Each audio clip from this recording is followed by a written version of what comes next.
এই মুহূর্তে জানতে চাই আমরা সকলে কেমন আছি। আরো একটু জোরে বলা যাবে না, আমরা সকলে কেমন আছি?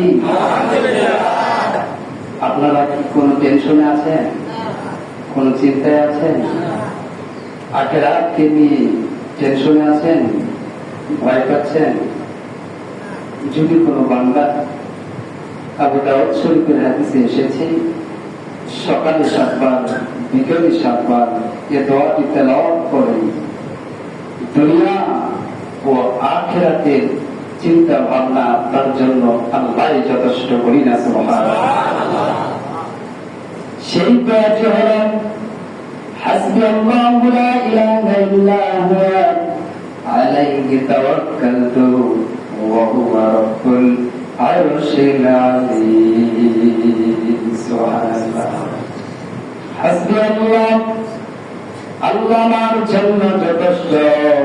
লা ইলাহা ইল্লা হুয়া আলাইহি তাওয়াক্কালতু, তিনি ছাড়া ইবাদতের উপযুক্ত কোনো মাবুদ নাই, আমি তারই উপরই ভরসা করি। ওয়া হুয়া রাব্বুল আরশিল আযীম, তিনি মহান আরশের মালিক। সুবহানাল্লাহ। সম্মানিত ভাইয়েরা আমার, নবীজি আমার একদিন তার মনটা খুব প্রফুল্ল লাগছে।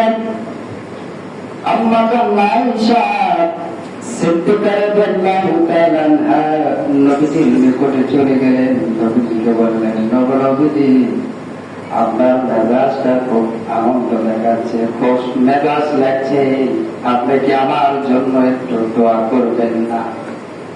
নবীজি মুস্কি হেসে দিলেন। নবীজি আমার মুস্কি হেসে আল্লাহকে বলতে লাগলেন, আল্লাহ, আয়েশা পূর্বে যত গুনাহ করেছে আপনি সব গুনাহগুলোকে ক্ষমা করে দিন, এবং পরে যত গুনাহ করবে আয়েশা সব গুনাহগুলোকে আপনি ক্ষমা করে দিন। সুবহানাল্লাহ। শুধু তাই নাই, নবীজি দোয়া করছেন, আয়েশা প্রকাশ্যে যত গুনাহ করেছে, গোপনে যত গুনাহ করেছে, আয়েশা সব গুনাহগুলোকে আপনি ক্ষমা করে দিন। সুবহানাল্লাহ। শুধু তাই নয়, নবীজি দোয়া করছেন, আয়েশা বুঝে যেগুলো গুনাহ করেছে এগুলো গুনাহকে ক্ষমা করে দিন, না বুঝে যেগুলো গুনাহ করেছে সেগুলো আল্লাহ আপনি ক্ষমা করে দিন। সুবহানাল্লাহ। এই দোয়া নবীজি যখন করলেন, আম্মা জান খুশিতে আত্মহারা হয়ে গেলেন। আর নবীজি দেখলেন আম্মা জান আয়েশা খুশি হয়ে গিয়েছে। নবীজি আয়েশাকে জিজ্ঞাসা করলেন, আয়েশা রে, তুমি কি আমার দোয়া শুনে খুশি হয়েছ নাকি? আম্মা জান আয়েশা বললেন, এত সুন্দর দোয়া শুনে আমি খুশি হয়েছি ইয়া রাসূলুল্লাহ। আল্লাহু আকবার। আম্মা জান আয়েশা বললেন, নবীজি আমি খুশি হয়েছি। নবীজি বলছেন, আয়েশা রে, তোমার জন্য যে দোয়া আমি নবীজি করেছি, এই একই দোয়া আমি প্রত্যেক সালাতের পরে আমি আমার প্রত্যেকটা উম্মতের জন্য করে থাকি। জোরে বলা যাবে না সুবহানাল্লাহ। আমার আল্লাহ রাব্বুল আলামিন বলছেন, ওয়া আশিরুহুন্না বিল মা'রুফ। জোরে বলি সুবহানাল্লাহ। তাদের সাথে, নারীদের সাথে তোমরা সৎভাবে জীবন যাপন করো। আল্লাহ পাকের কারণ আল্লাহ পাকের সূরা নিসা 19 নম্বর আয়াত, কয় নম্বর আয়াত? 19 নম্বর আয়াত। আল্লাহ রাব্বুল আলামিন বলছেন, তাদের সাথে, নারীদের সাথে তোমরা সৎভাবে জীবন যাপন করো।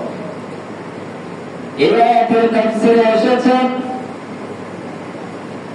স্ত্রীদের অধিকার তোমরা যথাযথভাবে আদায় করবে, অনর্থক তাদেরকে কষ্ট দিবে না, আর তাদেরকে অন্যায় ভাবে কারো উপর কোন বোঝা চাপিয়ে দিবে না। আজকাল সমাজে মনে হয় আমরা আমাদের স্ত্রীর উপরে কোনো বোঝা চাপিয়ে দিই না, দেখি দিই না। স্ত্রীকে বলি যে তুমি বাপের বাড়ি চলে যাও, 1,00,000 টাকা না নিয়ে এসে তোমার খবর আছে, ঠিক কিনা? এই যে অনর্থক বোঝা আমরা তাদের ঘাড়ে চাপিয়ে দিই, আল্লাহ নিষেধ করছেন, ঠিক কিনা? আর এই বোঝা চাপিয়ে দেওয়া যাবে? আল্লাহ যেহেতু নিষেধ করছেন, কখনো বোঝা চাপিয়ে দেওয়া যাবে না। অনর্থক তাদেরকে আমরা কষ্ট দিয়ে থাকি। আজগবি একটা কথা নিয়ে আমরা স্ত্রীর সঙ্গে ঝগড়া বিবাদে রেখে যাই, ঠিক কিনা? তাদেরকে কষ্ট দিয়ে থেকে তোমার আব্বাই করেছে, তোমার ভাই করেছে, তুমি সংসারে এই করেছো, আজকে অনর্থক কথাবার্তা নিয়ে তাদেরকে আমরা কষ্ট দিয়ে থাকি, ঠিক কিনা? স্ত্রীদের অধিকার যথাযথভাবে আদায় করতে হবে। আমরা কি পেরেছি স্ত্রীদের অধিকার যথাযথভাবে আদায় করতে? শুধু তাই নয়, স্ত্রীদের ভরণ পোষণের অধিকার তোমাদেরকে যথাসাধ্য চেষ্টা করতে হবে। এক্ষেত্রে কোন প্রকার পিছু হাঁটা যাবে না। এক্ষেত্রে তোমাদেরকে বেশি আগ্রহ হতে হবে। আচরণের ক্ষেত্রে তাদের প্রতি শিষ্টাচার রক্ষা করতে হবে এবং সর্বসময় তাদের সঙ্গে ন্যায়, ইনসাফ, ভালোবাসা দিয়ে তাদের সঙ্গে জীবন যাপন করতে হবে। যিনি আদেশ করেছেন তিনি কে? শুরু করেন তিনি কে? তাহলে আজ থেকে স্ত্রীর সাথে অসৎ আচরণ করা যাবে? আমরা যারা অসৎ আচরণ করে আমরা নিষেধ করেছেন, আজ থেকে যেন স্ত্রীর সঙ্গে আমরা সুন্দর আচরণ করে সৎভাবে জীবন যাপন করতে হবে। আল্লাহ পাক যেন কবুল করে, তৌফিক দান করে দেয়। সকল করে আল্লাহুম্মা আমিন। একজন সাহাবী এসে নবীজিকে বললেন, নবী, ইসলামের কোন কাজটি উত্তম? নবীজি বললেন, সাহাবী, মানুষদেরকে খাবার খাও, পরিচিত অপরিচিত লোকজনকে সালাম দাও। সুবহানাল্লাহ।